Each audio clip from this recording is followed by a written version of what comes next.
Guys, कैसे हैं आप। तो इलेक्ट्रिकल यात्रा के सवाल जवाब के सेगमेंट में आपका स्वागत है। और हमने आपसे सवाल जवाब फर्स्ट के सेगमेंट में एक प्रश्न पूछा था, अब उसका उत्तर हम बताने जा रहे हैं। और इस सेगमेंट के लास्ट में जो सवाल जवाब का सेगमेंट है हमारा, एक और क्वेश्चन हम आपसे पूछेंगे जिसका आंसर अगर आप दे पाएँ तो कमेंट में ज़रूर लिखिएगा। तो सबसे पहले हमने लास्ट जो हमारा सवाल जवाब फर्स्ट था उसमें आपसे क्वेश्चन पूछा था कि why moon has no atmosphere while the earth has, यानी पृथ्वी के पास अपना वायुमंडल है लेकिन चंद्रमा के पास नहीं, क्यों। ये पहला सवाल था। इसी से मिलता जुलता, क्योंकि इसका आंसर लगभग सेम था दोनों का, इसीलिए एक और सवाल इसमें पूछा गया था कि why Jupiter has the most dense atmosphere, यानी बृहस्पति ग्रह का वायुमंडल सबसे घना क्यों है। ये दो सवाल आपसे पूछे गए थे। तो कुछ लोगों ने सही जवाब दिए हैं, फिर भी इसका चलिए आंसर जान लेते हैं। तो इसका आंसर है पलायन वेग, यानी एस्केप वेलोसिटी।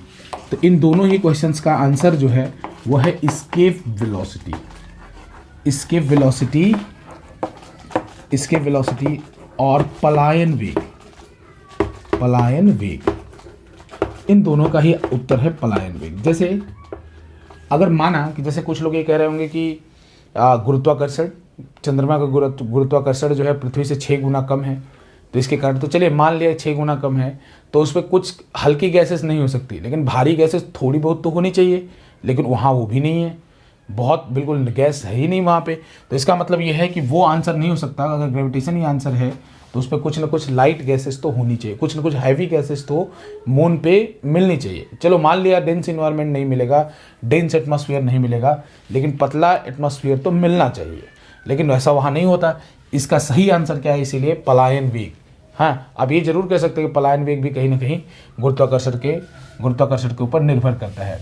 तो कारण क्या है, तो देखिए चंद्रमा का जो पलायन वेग है, जो वी मून है, वी एस्केप मैं बताऊँ, चंद्रमा का जो पलायन वेग है वो है 2.3 किलोमीटर पर सेकेंड। चंद्रमा का पलायन वेग है 2.3 किलोमीटर पर सेकेंड। अर्थ का अगर मैं बात करूँ, अर्थ का जो पलायन वेग यानी एस्केप वेलोसिटी वो है 11 किलोमीटर पर सेकेंड। 11 किलोमीटर पर सेकेंड। और जुपिटर का इन तीनों का आंसर इसी से आप निकाल सकते हैं। तो जुपिटर का जो एस्केप वेलोसिटी है वो है 60 किलोमीटर पर सेकेंड, 60 किलोमीटर पर सेकेंड। तो देखिए क्या होता है कि अर्थ के एटमॉस्फेयर में जैसे हाइड्रोजन जैसे गैसेस नहीं मिलती, कारण तो देखिए क्या है कि पहले ये बात कर लेते हैं कि मून पे आखिर क्यों नहीं एटमॉस्फेयर है, उसके बाद हम बारी बारी से नीचे वाले क्वेश्चन को भी देखेंगे। तो इसका रीजन ये है एस्केप वेलोसिटी। तो जो जितनी भी गैस मॉलिक्यूल्स हैं, जो गैस मॉलिक्यूल हैं, गैस के कण हैं, उनकी जो एवरेज स्पीड होती है, जो गैस के मॉलिक्यूल के कण की जो औसत गति होती है वो इससे ज़्यादा होती है, जिसके कारण क्या होता है कि चंद्रमा के सतह से सारे मॉलिक्यूल स्पेस में, अंतरिक्ष में पलायित हो जाते हैं, पलायन कर जाते हैं, चले जाते हैं, वापस स्पेस में चले जाते हैं। क्यों?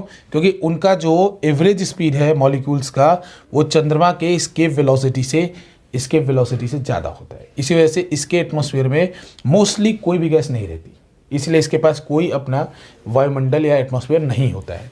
ये तो पहले प्रश्न का आंसर। लेकिन अर्थ के पास भी जैसे अर्थ का जो एस्केप वेलोसिटी है 11 किलोमीटर पर सेकेंड है। अर्थ के एटमॉस्फेयर में भी जैसे सारी गैसेस नहीं मिलती, हाइड्रोजन वगैरह, हीलियम वगैरह गैसेस ऊपर जाके मिलती हैं, हाइड्रोजन वगैरह गैसेस बहुत कम मात्रा में, ना के बराबर मिलती है अर्थ के एटमॉस्फेयर में। इसका कारण क्या है कि कुछ गैसेस अभी भी अर्थ के एटमॉस्फेयर से भी पलायित हो जाती हैं। लेकिन अब दूसरे पार्ट में बात करें कि वाई जुपिटर है the most dense atmosphere, Jupiter के पास सबसे ज़्यादा घना एटमॉस्फेयर क्यों है, तो उसका सीधा कारण है क्योंकि जुपिटर का एस्केप वेलोसिटी सबसे ज़्यादा है।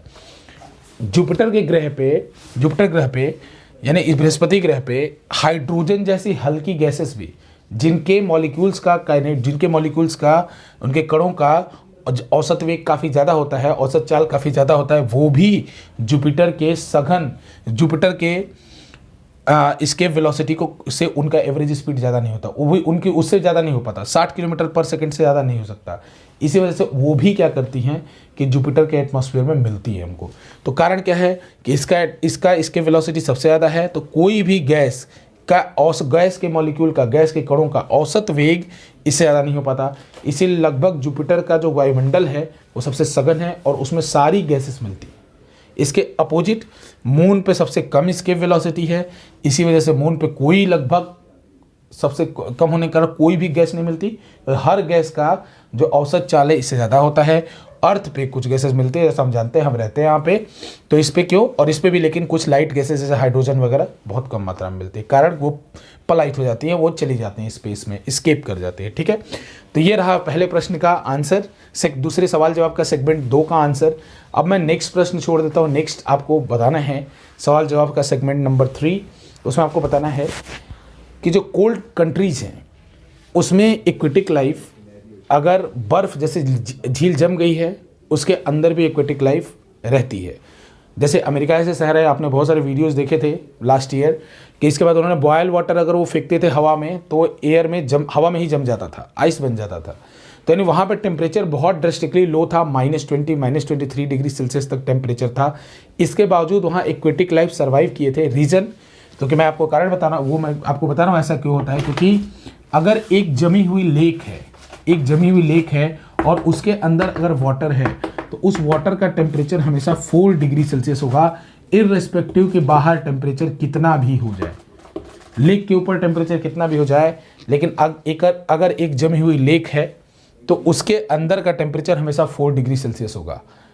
क्यों होगा ये आपको बताना है कि जमी हुई लेक है, बाहर टेम्परेचर माइनस में है, फिर भी ये जमी हुई लेक के नीचे का टेम्परेचर हमेशा 4 डिग्री सेल्सियस होगा। ये हमारे सवाल जवाब 3 का क्वेश्चन है। इसका आंसर हम नेक्स्ट अपने सेगमेंट सवाल जवाब 3 में देंगे। जो लोग इसका आंसर जानते हैं वो कमेंट कर सकते हैं, ठीक है, और हमारे चैनल को लाइक और सब्सक्राइब जरूर कीजिए। और सवाल जवाब के सेगमेंट, जो कि इससे पहला सवाल था, इससे पहले भी हमने एक सवाल जवाब का पहला सेगमेंट देखा था, उसको भी आप जरूर देखिए, पहला सवाल जवाब का सेगमेंट। ये दूसरा सवाल जवाब का सेगमेंट है और इसके बाद हम तीसरे सवाल जवाब के सेगमेंट में इस क्वेश्चन का आंसर देखेंगे कि कैसे एक जो जमी हुई लेक है उसके अंदर का टेम्परेचर 4 डिग्री सेल्सियस होती है। ठीक है, तो चलिए, बहुत बहुत धन्यवाद।